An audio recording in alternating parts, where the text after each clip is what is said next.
شروع اللہ کے نام سے جو بڑا مہربان نہایت رحم والا ہے۔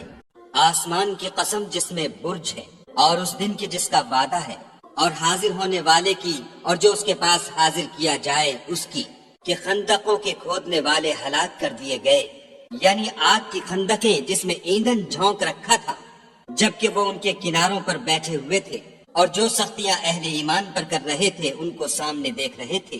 ان کو مومنوں کی یہی بات بری لگتی تھی کہ وہ خدا پر ایمان لائے ہوئے تھے جو غالب اور قابل ستائش ہے، جس کی آسمانوں اور زمین میں بادشاہت ہے، اور خدا ہر چیز سے واقف ہے۔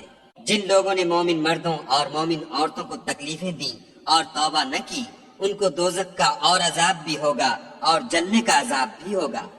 اور جو لوگ ایمان لائے اور نیک کام کرتے رہے ان کے لیے باغات ہیں جن کے نیچے نہریں بہ رہی ہیں، یہی بڑی کامیابی ہے۔ بے شک تمہارے پروردگار کی پکڑ بہت سخت ہے، وہی پہلی دفعہ پیدا کرتا ہے اور وہی دوبارہ زندہ کرے گا، اور وہ بخشنے والا اور محبت کرنے والا ہے۔ عرش کا مالک بڑی شان والا، جو چاہتا ہے کر دیتا ہے۔ بھلا تم کو لشکروں کا حال معلوم ہوا ہے، یعنی فرعون اور سمود کا، لیکن کافر جان بوجھ کر تکذیب میں گرفتار ہیں، اور خدا بھی ان کو گردا گرد سے گھیرے ہوئے ہے۔ یہ کتاب ہزل و بطلان نہیں بلکہ یہ قرآن عظیم الشان ہے، لوح محفوظ میں لکھا ہوا۔